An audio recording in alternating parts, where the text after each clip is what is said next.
Mobil terbalik usai menabrak beton separator bus Transjakarta di Jalan Gatot Subroto, Setiabudi, Jakarta Selatan pada Minggu pagi. Dua pengendara roda dua yang berada di belakang mobil terluka.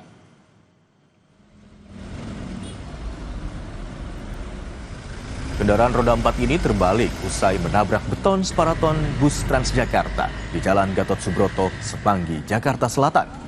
Kerasnya benturan membuat sejumlah beton separator terpental hingga ke tengah jalan.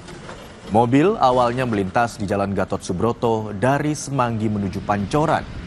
Saat berada di dekat pintu tol Semanggi 1, mobil tiba-tiba hilang kendali dan menabrak beton separator bus Transjakarta hingga terbalik. Kecelakaan ini telah ditangani Subdit Gakum Ditlantas Polda Metro Jaya. Ceritanya sih saya di belakang ya, mobil nggak tahu entah ngantuk atau gimana. Tahu-tahu ya udah nabrak trotoar tuh. Pas naik gitu belum terbalik. Pas sudah terbalik saya menghindar ke kanannya. Udah saya ikutan jatuh juga. Iya. Mobil sempat kencang atau apa? Kencang, sedikit kencang juga dia. Saudara, informasi tadi sekaligus menjadi penutup jumpa kita hari ini. Namun kami ingatkan Anda agar jangan lupa cukupi kebutuhan air mineral Anda setiap hari dan rasakan kesejukannya.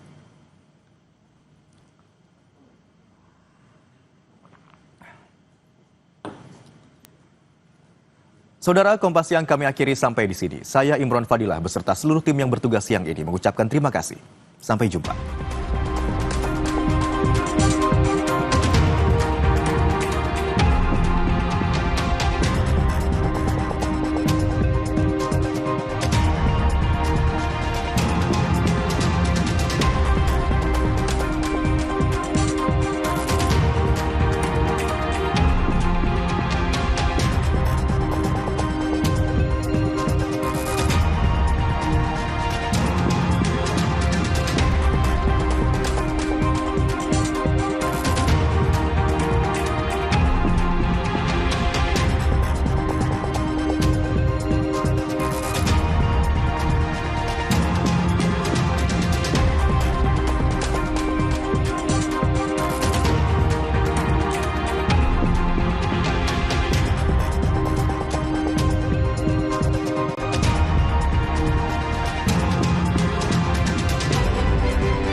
Terima kasih Anda telah menyaksikan Kompas Siang yang didukung oleh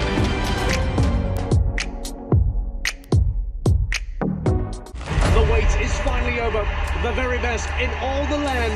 PSV, champions of the Eredivisie.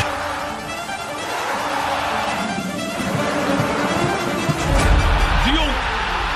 2-0. Er kan een lijstje worden gemaakt. Kan toch niet wat hier gebeurt allemaal?